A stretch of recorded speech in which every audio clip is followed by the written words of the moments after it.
አዲስ አበባ ከተማ የምክክር ሂደቱ ዋና መነጋገሪያ አጀንዳ ሆናለች። ለምክክሩ ከቀረቡ 8 ዋና አጀንዳዎች ውስጥ አንዱ በሆነው የፌዴራል ከተሞች ስር የተካተተው የአዲስ አበባ ጉዳይ የምክክሩን ሂደት የጎተተ ዋነኛ አጀንዳ ሆኗል ይላሉ። በዚህ አጀንዳ ላይ ከሚመካከሩት አንዱ ለቢቢሲ በሰጡት አስተያየት እስከ 250 ቡድን ባለው ምክክር ላይ ከሁሉም አጀንዳዎች በላይ ዘግይቶ በከፍተኛ ልዩነት ታጅቦ የተጠናቀቀው ይኸው የአዲስ አበባ ከተማ ጉዳይ ነው። ምክክሩ በኢትዮጵያ ካሉ ችግሮች አንዳች መፍትሄና አስተዋጽኦ ሊያመጣ እንደሚችል ከፍተኛ ተስፋ ሰንቀው ነው ለመሳተፍ የወሰኑት። ራሳቸው ከሚሳተፉበት የከተሞች አጀንዳ በተጨማሪ የሌሎች ቡድኖችን አጀንዳዎችም በደንብ እንደሚከታተሉ ይገልጻሉ።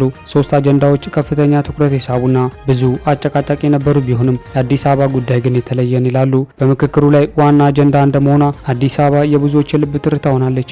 የሚዲያው ትኩረትም እሷ ነች። የፖለቲካ ፓርቲዎች በመግለጫዎቻቸው ከሚያነሷቸው ዋና ነጥቦች አንዷ ነች። የሀገራዊ ምክክሩ ዋነኛ አጀንዳ አዲስ አበባ ጉዳይ ሆኗል። አሁን 7ቱ አጀንዳዎች መኖራቸው የተረሳ ይመስላል ይላሉ እኚሁ ግለሰብ። እርሳቸው እንደሚሉት አዲስ አበባ ዋነኛ የምክክሩ አስኳል ያደረጋት አጨቃጫቂ ጉዳይ ከበላይ የመጣ ነው በሚል ነው። አዲስ አበባ የኦሮሚያ ክልላዊ መንግስት ርዕሰ ከተማ መሆኗን እውቅና የሚሰጥ ሀሳብ ለ500 ቡድን በሚላከው ቃለ ጉባኤ ውስጥ እንዲካተት መደረጉ ነው። ይህ ሀሳብ ደግሞ ከታች ጀምሮ በነበረው ምክክር ላይ በአጀንዳነት ያልነበረና ምክክር ያልተደረገበት መሆኑን አስረድተዋል። መጀመሪያ አካባቢ በ10 እና በ50 ቡድን ደረጃ በነበረው ምክክር አዲስ አበባ ከተማ የማንቱን የሚለው ጉዳይ ላይ የፌዴራል ቱን የኦሮሚያ የሚል አማራጭ ሀሳብ ጎልቶ ወጥቶ ነበረ። የፌዴራል ቱን የሚሉ ተሳታፊዎች ቁጥር ሚዛን ደፋ። በአጀንዳ ላይ የተለያዩ ሀሳቦች የደገፉ ተመካካሪዎች ቁጥር ተጠቅሶ መጻፉን ብቻም ሳይሆን የሀሳቡን ምርጥነት ሊያሳይ ስለማይችል ሀሳብ ላይ እንድናተኩር ያደርገናል የሚል ተቃውሞ ቀርቦ ቁጥር እንዳይጠቀስ መሆኑ ተነገረ። አብዛኞቹና የተወሰኑ በሚል መጥቀስ እንደ አማራጭ ሀሳብ ቀረበ። ይህም በቁጥር ከመጥቀስ የተለየ አይደለም በሚል ተቃውሞ ተነስቶበት አማራጭ 1፣ አማራጭ 2 እየተባለ እንዲጠቀስ ሆነ። ያም ሆኖ በ50 እስከ ተደራጀው ቡድን ድረስ የጎላ ልዩነት ሳይፈጠር በብዙ ጉዳይ ላይ ተስማምተን ነበር ይላሉ። ከተማዋ ራሷን የቻለች በአስተዳደር መዋቅራዊ ለፌዴራል የምትጠራ በተወካዮች ምክር ቤት ውክልና ያላት የራሷ ፖሊስና ፍርድ ቤት የምታደራጅ በአዲስ አበባ ከተማ ነዋሪ የተመረጠ አስተዳዳሪ የሚያስተዳድራት የፌዴራል መቀመጫ ከተማ ትሁን የሚለው በአብዛኛው ስምምነት ላይ ተደርሶ ነበረ። አከራካሪ ጉዳይ የተነሳው የዚህ ቃለ ጉባኤ ሲደራጅ ከበላይ አካል የመጣ አዲስ ሀሳብ አለ፣ ቃለ ጉባኤ ውስጥ ቢገባ የሚል ሀሳብ እኛ ጋር መጣ።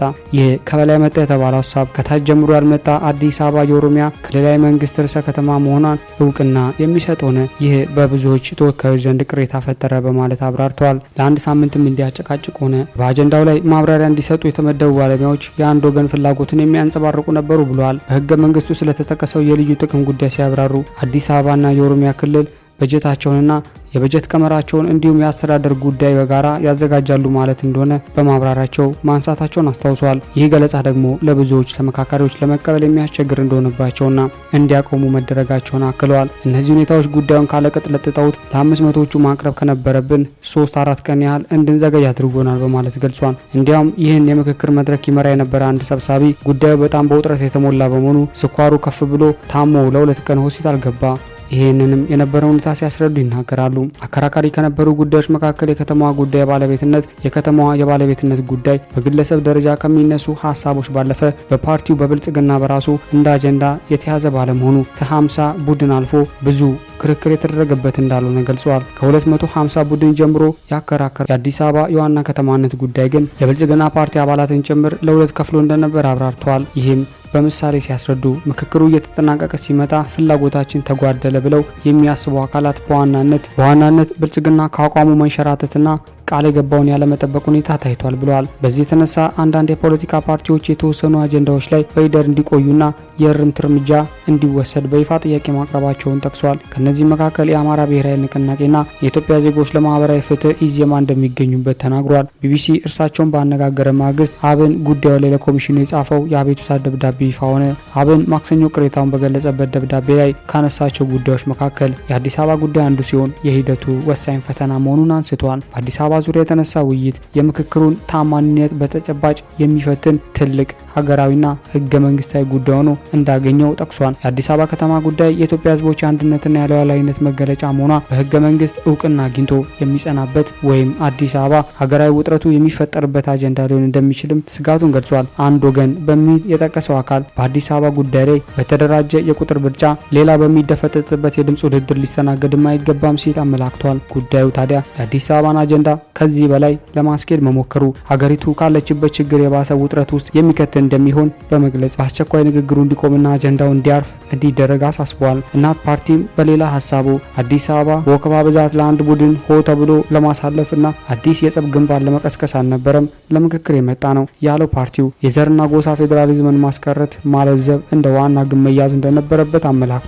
የኢትዮጵያን ችግር ለመፍታት የሚያስፈልጉ የምክክር አጀንዳዎች በጣም የተለጠጡ መሆን የለባቸውም ነበር ሲል አጀንዳዎቹ መስፋታቸውን ተናግሯል። የጎሳ አደረጃጀት ችግር ቢፈታ የአዲስ አበባ ጉዳይ መፈታት ይችላል። አሁን የአዲስ አበባ ጉዳይ አጣብቂኝ ውስጥ የገባው በጎሳ እይታ ስለሚታይ ነው። ምናልባትም በጣም ከፍተኛ ቀውስ ሊያስነሳ ይችላል በማለት ስጋታቸውን ገልጸዋል። አቶ ገነነ ገደቡ ደግሞ የቁጫ ህዝብ ዲሞክራሲያዊ ፓርቲ ፕሬዝዳንት ናቸው። በሀገራዊ ምክክሩ ላይ እየተሳተፉ ነው። በሌሎች አጀንዳዎች ላይ የነበረው ምክክር በአንጻራዊነት የተሻለ መግባባት ያለበት መሆኑን አብራርተዋል። እርሳቸው በሚሳተፉበት የሀገር ግንባታ አጀንዳ ስር በተዳሰሱ ጉዳዮች ላይ የተሻለ መግባባት መኖሩን ያስረዳሉ። ግና የፌዴራል ከተሞች ጉዳይ አጨቃጫቂ ሆኖ መሰንበቱን ይጠቅሳሉ። በተመካካሪው ዘንድ የሚወራው ይኸው የአዲስ አበባ ጉዳይ እጅግ አጨቃጫቂ ስለመሆኑ ነው። የፌዴራል ከተሞች በሚል የቀረበው ራሱን የቻለ አጀንዳ ትኩረት የሚያደርገው አዲስ አበባና ድሬዳዋ ላይ ነው። በሁለቱ የከተማ አስተዳደሮች ላይ የሚነሱ የተለያዩ ጥያቄዎች በመኖራቸው ሳቢያ ዘላቂ የውሳኔ ምክረ ሀሳብ ለተግባራዊ አካላት ቢቀርብ በሚልም በከተማ ነዋሪዎችና በሌሎች አካባቢዎች ነዋሪዎች በከፍተኛ መጠን ጥያቄ መቅረቡ ራሱን ችሎ በአጀንዳነት መቅረቡን ኮሚሽኑ ገልጿል።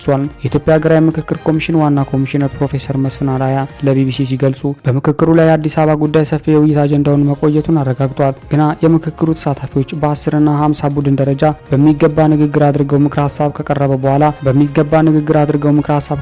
በኋላ 250 ላይ ሲደርሱ የተለያየ የሚመስሉ ሀሳቦች ቀረቡ። ከፍ እያለ ሲመጣም ፈተናዎች ገጠሙት። እርሳቸው ያሉት ስለ ሂደቱ ጠቅለል ያለ ማብራሪያ የሰጡ በስም ያልተጠቀሱ የምክክር ተሳታፊዎችን ያሉትን የሚያጠናክር ነው። የአዲስ አበባ የፌዴራል ዋና ከተማነት በብዛት መግባባት ላይ ተደረሰ ይመስለኛል የሚሉት ፕሮፌሰር መስፍን ነገር ግን የባለቤትነቱ ጉዳይ ምን ይሁን፣ ጥቅሙን በተመለከተስ ምን ይሁን በሚሉ ጉዳዮች ላይ የተራራቁ ሀሳቦች ነበሩ ብለዋል። በ250 ቡድን ደረጃ የተነሱት ሀሳቦች ለ500 ቡድን የሚያጠናክሩ አጠናካሪዎች ራሳቸው እንደ ተመካካሪ ሆነው ነው የሚገኙት። ራሳቸው ሀሳብ ይሰጣሉ፣ ራሳቸው አለመግባባት ይፈጥራሉ።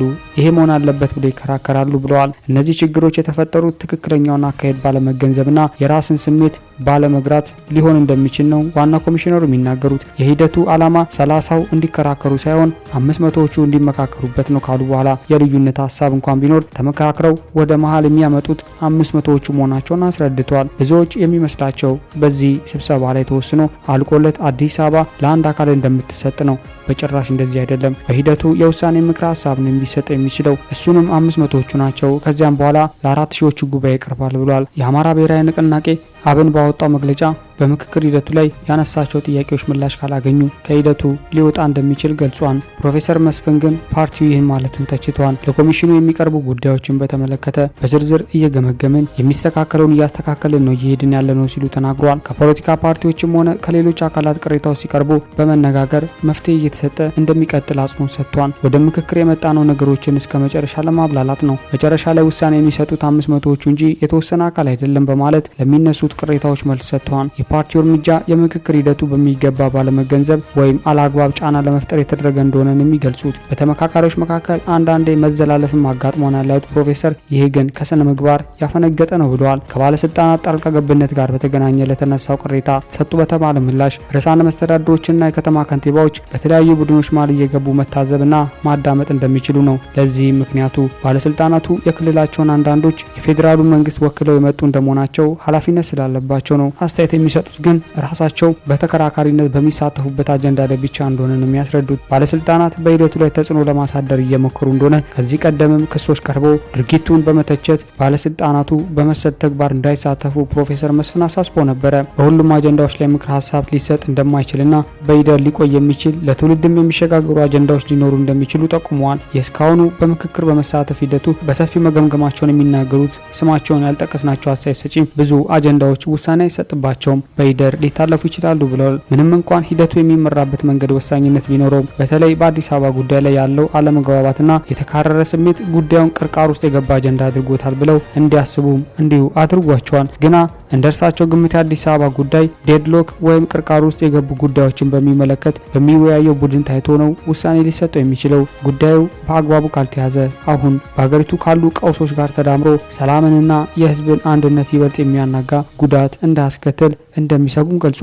አቶ ገነነ ገደቡም እንዲሁ ነው። እስካሁን ካለው ሂደት በመነሳት በምክክሩ ላይ ተስፋም ስጋትም አላቸው። ስለ ምክክሩ በጎ ምልከታ ቢኖራቸውም በኢትዮጵያ የተለመደ ነው የሚሉት እኔ ያልኩት ካልሆነ የሚል አካሄድ ከቀጠለ የከፋ ነገር ይዞ ሊመጣ ይችላል የሚል ስጋት አላቸው። ከብልጽግና ፓርቲ በኩል ማስተያየት ለማግኘት ተደርጎ ጥረቱ አልተሳካም። የብልጽግና ፓርቲ ፕሬዝዳንት ጠቅላይ ሚኒስትር አብይ አህመድ ግን በኮሚሽኑ ተግባር ላይ ሊኖር የሚችል የመንግስትና የፓርቲ ጣልቃ ገብነትን በተመለከተ ከዚህ ቀደም የተነሱ ክሶችን በተደጋጋሚ ማስተባበላቸው ይታወሳል።